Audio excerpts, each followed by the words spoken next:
welcome to another episode of Interlinked, a podcast by the Center for New Economic Studies at OP Jindal Global University.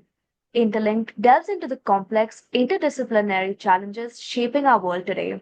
Through in depth discussions on the evolving socio political landscape, we aim to break down intellectual barriers and examine key issues from multiple perspectives. As a part of our focus on climate justice, this session will explore the intersection of climate, economic agency for women, and meaningful leadership. We are delighted to have with us Ms. Mamta Bolgayari with us today.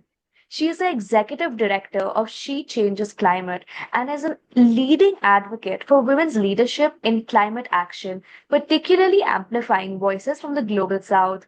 With 27 plus years of experience in climate justice, gender parity, and economic empowerment, she has led initiatives rescuing thousands from trafficking, reintegrating children into education, and supporting women in climate vulnerable regions. Thank you so much for agreeing to speak with us, ma'am. It's a pleasure to have you here. My pleasure, Shivali. Thank you so much for inviting me.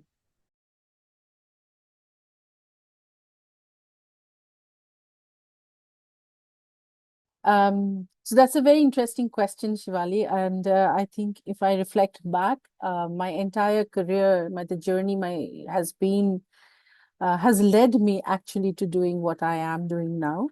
As you've said, I'm an economist by training. So immediately after finishing my college, I went into the research field and I spent a lot of my time actually working at the field on action research, understanding environment and livelihood. And the course that it took in that journey was that I literally spent a large amount of my life interacting and understanding how climate change affects women's life. And, I have also what kind of initiatives and conservation efforts are women making at the forefront. Now, it was a very research journey initially. It was from a research lens that I had gone into. And I came across, the first initial 10 years, I came across thousands of women at the grassroots who have really come together and did movement to protect the environment. I spent my initial part of my career was actually understanding and researching on joint forest management in India, which was instrumental in actually bringing in women into the entire conservation and forest management issues. And in that course, I was part of certain initiatives where I actually saw women actually giving up everything to conserve the forest. And then the later part of my career, I actually spent more at where climate impacts communities. So large part of my life then has been at very climate vulnerable areas. I had been part of, relief work, also trying and working and building resilience and livelihood. And in this whole thing, what I learned and what I saw actually was both hope and resilience amongst women. I saw how women are, disproportionately affected by natural disasters, by climate change, and how they are the ones who have the highest degree of hope and resilience to actually emerge out from these kind of disasters and lead not just themselves, their family, but the community. And therefore, what struck me throughout this whole journey was not just about women's rights and women's leadership, but also the climate and gender nexus and how important it is to bring into the discourse of almost everything that we do in this life. And whenever we talk about economic development, if we do not bring this narrative in the discussions that are happening, in the policies that are being made, we are actually being blinded by an ignorance which, as we see, is costing us really high. So that's what my journey is, and that's where my interest lies as well. That's incredibly fascinating, and it's so obvious to see you have so much on the ground experience with this. So, when you spoke about the climate and gender nexus, was there ever a point, or like, what is the first moment that you can remember where this nexus or this intersection actually became completely clear to you for the first time, where you realized climate is a gender issue and both of these issues are so deeply interconnected? So I think well, it was by bits and pieces, but something that stuck me, like I would say not first time stuck me, because every journey of mine, it was very clearly evident. When I was working, for example, in Mayurbhanj in Orissa, working with women groups who were um, basically promoting, conserving the forest and also promoting the non-timber forest, sustainable management of non-timber forest for their own livelihood, for example. Um, I saw, and that stuck me, and my whole experience of joint forest management and how women are integral and very important in terms of the impact that it is having on them, and in terms of how they play a leading role in conservation. Um, Being an agriculture economist by background, I worked with large number of women farmers. There are about, in my last, where I worked in my previous organization, we worked with 300 women farmers in the Northeast. And I have to say, that is the point, and I will share with you why exactly that is the point where I thought that it's extremely clear to me why this is the main work and why women have to be the center of climate action. In the Northeast, we were working on promoting, agriculture in climate vulnerable areas which were for the first 6 months, almost 4 months, are flooded. And then, post flood, you have the entire losses and damages, not just health, but agriculture as well. And it is in Assam where we were working. And there, when we saw, Assam, as you know, there's a high migration also of men also out from these areas, especially during lean areas. And you see, and it's not just India. You look at Nepal, you look at Africa, wherever you find migration, which is occupational migration, which happens, which is more disaster prone migration, or migration for survival. The men move out and women stay back. And when you look at it, the changing environment and the environmental disaster affects agriculture, affects women more, because they stay back, they manage more hard work, no income, more unsafe, and therefore, again, more migration. Human trafficking, for example, in from climate vulnerable areas is another increasing area of concern as well. So when you look at it, so it's agriculture. Then you look at water, for example. I worked with women who were conserving. We were doing some projects in Rajasthan where we were looking at water conservations, particularly watershed management and drinking water and sanitation. And you look at it, the scarcity of water, women are most impacted again.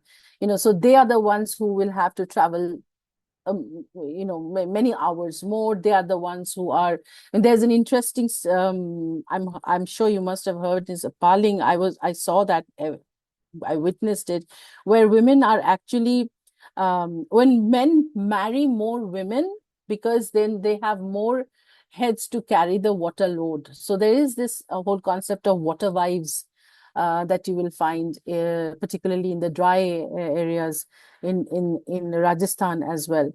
And then, so that's India. And then I also had similar experience in Nepal and also Vietnam, where I witnessed how, particularly from an agriculture point of view, how agriculture, natural resources and destruction and, deforestations are actually impacting women more and more. Now, about this initiative, so we started this work with farmers in climate vulnerable areas to promote agriculture and sustainable agriculture. So there were both men and women farmers who were part of this initiative. But when we started talking about climate resilient, our purpose, our aim was to introduce climate resilient agriculture in that area. It was the women who came forward and took the initiative, sat through the meetings, went through the trainings, almost like religiously, and would always be together, and they took it up. And we had this amazing achievement where 300 women farmers were actually recognized as formal farmers. As you know, that women, it's the men who are recognized professional farmers. Women are always at the border, and they never get access to credit, they never get access to training, and so on. And that is when not only the nexus of climate and gender was very clear to me, because that was clear at every step of the work that I was doing in my career. But the fact that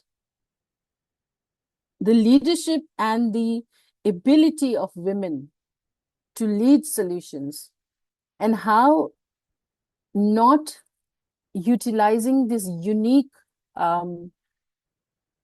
skill that I would say that women have is such a waste for any country. It's a lost opportunity. Thank you so much. I think your experiences are helping them make the nexus clear for us as well. You mentioned countries like India, Nepal, Africa, and I just wanted to know more your thoughts about that as well, about how the voices of the global North and the global South in climate discussions, how is there a divide in that? And if there is this disparity, how does this manifest in decision making? And what are some strategies that you personally have found effective while amplifying voices from the global south? Mm. So the North and the South divide is extremely evident, in the climate science and politics, if I may say so. If you look at it, well, I also don't want to sound very, what should I say? There is a lot of positivity also. There are a lot of good things that have happened, right? There has been some marked changes in terms of reducing this divide between North and South. And there are three main aspects, I feel, in this entire debate of global North and South, particularly in climate change. One is decision-making leadership. That's one important component. Second, who pays, who benefits. And third is the entire historical exploitation and historical injustice, which still is far to be included in the narrative of climate change. These three components are very important, and you cannot prioritize, nor can you ignore any one of them. These three are very important for it. If you look at COP, for example, the Convention of Parties, where all climate decisions are being made, the narrative there is showed as if you have the global narrative being discussed, that with the decisions that are being taken are led primarily and dependent primarily on the global North countries. It's those who are in the global South who are most affected. The most impact is in the global South. Well, now we are seeing it in global North as well. But the decisions that are made about the investments, whether it is in loss and damage, whether it is, adaptation funds, we are highly still dependent on the global North contribution. That's one. And that divide can only be covered when we have equal voices, even in terms of countries from the global South actually coming up and playing an important role in the decision making. So leadership is extremely important. If you look at the history of UNFCCC, and you will find that when leaders from the global South have been part of these processes, it's just not in any conventions, you will find a very inclusive and a very pragmatic yet inclusive decisions are being taken. And I would say this is not because the global north, it's not intentional. It's because I feel I feel very important, I think which is very important, is that the lived experience of global south can only be reflected when you have a global south um, person, representative there. However good intentions you might have, until you have that kind of equal representation of the voices of those who are from the global south in that fora where decisions are being made in equal capacity, you will find this divide enlarging. So that's one thing. And the second part, which I feel, that the historical injustice of colonization, of exploitation, that the global south is carrying with it, has to be encountered in any international act, whether it is climate, whether it is peace, whether it is conflict. That injustice, that narrative of historical injustice cannot be blocked or kept aside in the narrative. That's very, very, very, very important. So that's and in my experience, I have realized, I have felt, the best way to minimize this divide, to reduce this divide, to let go or finish off this divide, is to have equal representation of both sides of the world in any platform. Second, lived experiences. Those who have the lived experiences have to be part of the decision making. You cannot have I don't want to get political and take any names of countries, but what I want to say is that you cannot have those who have reaped the benefit of colonization and exploitation of global south, kind of decide now what reparation means or what needs to be given. So I think that there is complete there is a sense of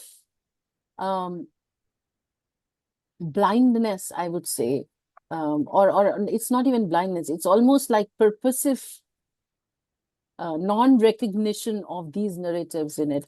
And now as we are seeing the world around us, it seems like it is indeed purposive, it is indeed intentional.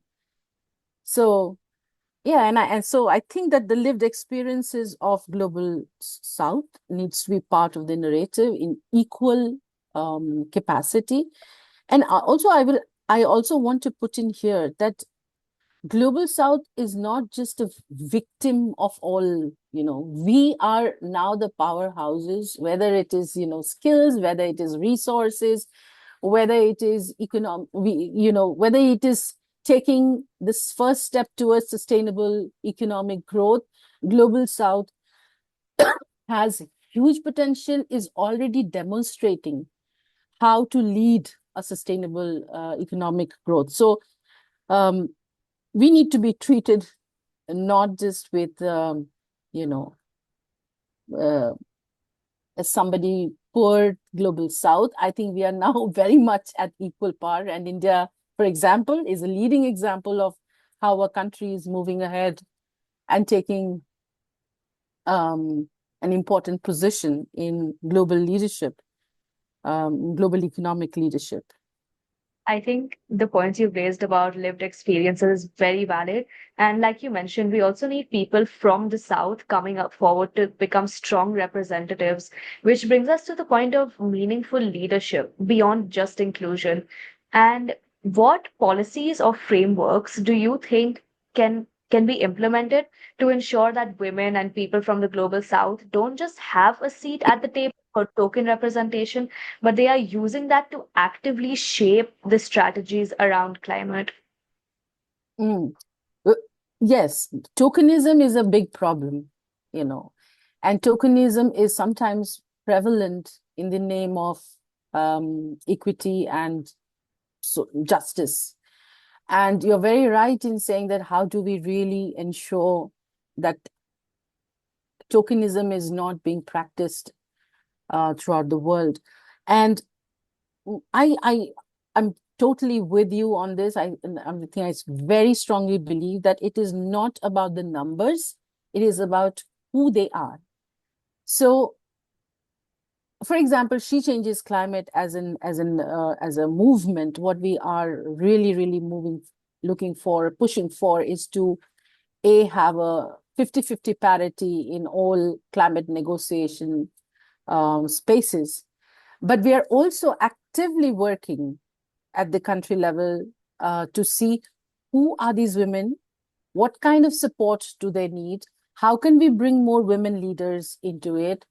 So that space is very much as important as the numbers. And there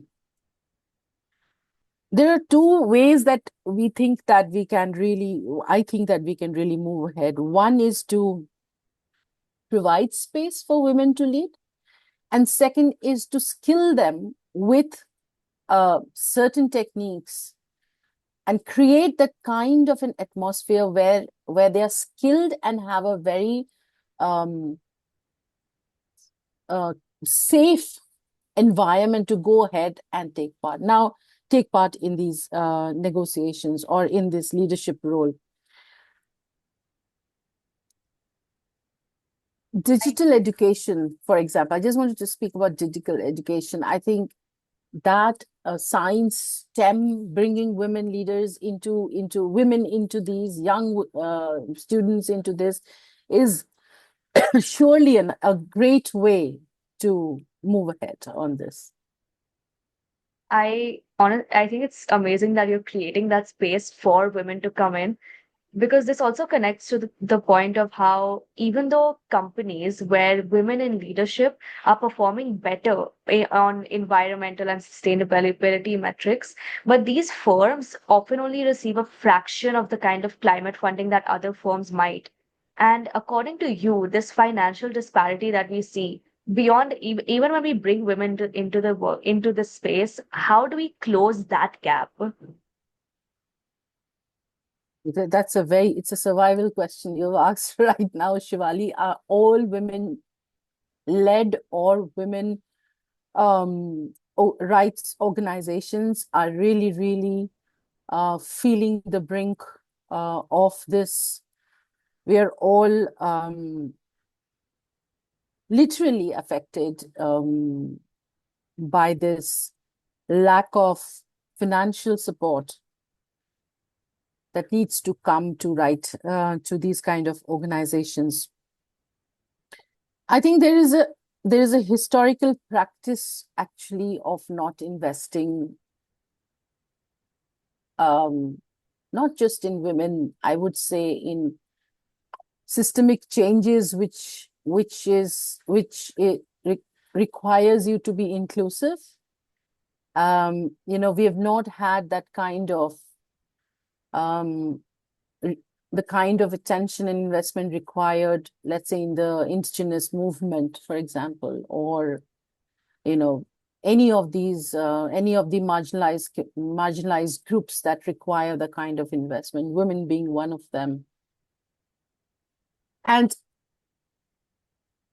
so historically there has been, I saw this, I just wanted to share with you that there was this data that I came across, and this is the Beijing 30 plus call for action report that has come in, review report that has come in, that, of all the bilateral aids, I'm talking about government who have signed on to treaties on women, no discrimination against women and XYZ, only 4% of the aid went to program with gender equality as principal objective. Just 4%, and that is bilateral. that is an indication of what's to follow, right? And somewhere I think that it is important, and therefore it is important for women to come into the space of leadership. If you have more women-led philanthropies, if you have more women in the government, if you have more women in the corporate sector, you know, you there is enough evidence and recorded evidence that there is more increased investment and attention towards women if you have women in leadership positions. And that's what we need to do. And the fact that, and particularly right now, the situation has become from grim to grimmer. I mean, it's a terrible situation right now. And then there is also the whole issue of actually the money that is committed trickling down to where, it's supposed to go. We've had several commitments in the loss and damage, we've had adaptation, but it'll be interesting to see if you just reflect back and see in a year, the amount earmarked, how much of it is led towards women-led initiative, B, whether it has reached the bureaucratic rules and regulations. That women, there are systemic barriers which exist, which disallow women to actually go ahead and reap these benefits. We did a consultation with women from 30 countries last year in October to understand, what stops them from playing a leading role in their climate change conversation in their countries. And amongst other things which are very predictable, that we know that, poverty, the fact that they're disproportionately affected, the fact that they are never in the dialogue. What stuck to me was this whole thing, that there's one thing that these women members said, that the language around climate change, for example, is kept so technical, so alien to women who are mostly affected by climate change, that they never can access or get into the conversation. So we have a lot of things to do. We have to first look at systemic blocks, systemic constraints, work around that. We have to get equal opportunity for women to lead decisions that are being made. Third, we have to look around just the accessibility. Knowledge and accessibility is really a big constraint. I mean, so many of the frontline women leaders with whom we had the conversation, who were leading climate actions, were not aware of even, let's say, gender action plan. Or the rules and regulations around adaptation fund. So I think there is a whole lot of knowledge and language if you really want the impact to reach those who are affected the most. You have to make resources and language accessible to them. I think the accessibility point is extremely vital, as well as the systemic barriers we mentioned about the lack of the trickle-down effect. And so, with these issues that you've identified, do you see that any international organizations or governments or even private companies, are there any interventions or actions that you have seen being taken in this sphere that you think could be replicated on a larger scale to tackle these issues? So I think the picture is grim, but there is also a positive side to the story.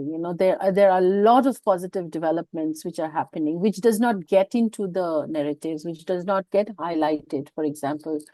And starting from the, let's say, from the local level, if you look at the local level, there's so many initiatives. In India itself, we have huge initiatives of women-led community action to fight climate change. In the Northeast, for example, there's the Khasi Women's Movement for forest conservation, and they are doing amazing work. In fact, India, I mean, I'm going to first talk about community and then come up the level, but uh, for India is like since 1970, it was in 1970s when the Chipko movement started. It's the women who came forward and, they hugged the tree and they said that, no, we're not going to allow you to cut this off. And then there are women in Sundarbans in West Bengal who are saving the mangroves. And there are so many, in Uttarakhand, actually, there are carbon credits, women-led initiatives which are looking at carbon credits, and they are doing these amazing initiatives. So if you bring in the women, so this whole argument that the community will not be able to get into or understand this whole realm of climate science or climate change or climate negotiation, it's absolutely wrong. If you have the right language and if you provide the right knowledge, you will find women just not by themselves. They will gather together. Seva, for example, Seva is doing such amazing work, not just with e-waste and waste picking, but they're also having women engineers, solar engineers, So, and these are community members, these are informal workers, So at the community level, there is so many examples. In Africa, for example, you have the entire movement which was started there, the Green Belt movement, and Wangui Maathai, she was the one who, a Nobel Prize winner as well. 51 million trees were planted there. You have such amazing examples of indigenous women leaders in the Amazon who are leading, who have stopped oil mining, And I was in December, I met 60 women from Asia Pacific, indigenous women from Asia Pacific who are saving sea cucumbers, in their area, who are saving the mangroves there in the area, who are leading entrepreneurs at a small scale, doing amazing work. So that's one. So at the community level, at the local, there is enough evidence right now across the world of how women-led solutions are entrepreneurial and can actually contribute to the transition, to the just transition narrative as well. Then the corporate sector, we have amazing examples. I don't know if you've seen the Reuters 2024 trailblazing women, and you have many corporate women from international corporate women who are doing amazing initiatives, that they are picking up, and some of them are they are leading and changing how business is being done. They're changing how a women-led business is done. For example, the kind of care and support that they're providing to their women employers in itself, or to help them evolve, to help them remain active, is amazing. FinEarth is an organization which is recognizing, women who are not in executive decisions, but women who are in the corporate sector, around some different levels of the supply chain, who are doing amazing work, but they remain unrecognized. So one of the thing that is important is it's not just at the executive level. There are great examples if you go down the entire level to see how women have really changed the course of business and also of the ecology. I mean, in the youth, Greta Thunberg, of course, but we also have we have a young girl, I'm forgetting her name, from Manipur. And she is gathering, she's building a huge movement to saying,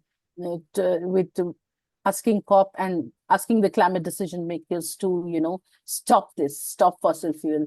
The youth is coming. We work with number of youth. We have about right now 17 young ambassadors in different capacity who are doing amazing work in their in their countries on advocating for um, you know women in climate action and policy. And they are very young, but they're so motivated, and they are not spotlighted. They remain far away from the narrative, from the focus. Um, Women entrepreneurs in green economy in India. It's amazing to see that I've personally met, and we are actually right now running a campaign on women in green transition, looking at women entrepreneurs and how important it is to kind of provide and support and invest in these women. And then I want to get to the top level. I think it's very equally important to have women in politics. You cannot make any changes unless and until you have equal representation in politics as well. It is already, the good thing is that there has been, again, I will refer to the Beijing review, 30 plus review since 1995. And what it shows is that the proportion of women in parliament has more than doubled since 1995. But yet today, 3/4 of parliament are still men. 3/4 of parliament are still men. And it is doubled since 1995. So you can imagine the huge gap. And then there is enough, there is enough evidence of women who are being, there is recorded evidence that if you have 1% increase in women in parliament leads to almost, double the kind of climate actions negotiations that are pro-climate action negotiations that are signed. There is enough evidence all over the world that, if you have women at the top political leadership, those countries have advanced much more in terms of taking proactive climate actions. So, yeah, so I feel that women need to be at all level of the hierarchy. And anyway, we are 50% of the population, so we can't allow, the other half to decide about everything. So we have to it's a lost opportunity if we don't get us all together. I think the scope of actions, as well as how you've highlighted different sectors that are working towards this, that's honestly a wonderful thing to hear about. And I think this is also a very optimistic and hopeful way to conclude our discussion for the day.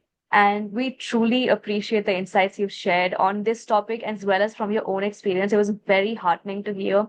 And especially from someone who's personally involved in this sector, to hear them talk so passionately about it, it's definitely improved my understanding, and I'm sure it'll improve the listeners. So thank you so much for joining us and for your invaluable contribution to this discussion. Thank you so much, Shivali. And yeah, I have a lot of hope in the youth. So yes, thank you very much for this opportunity.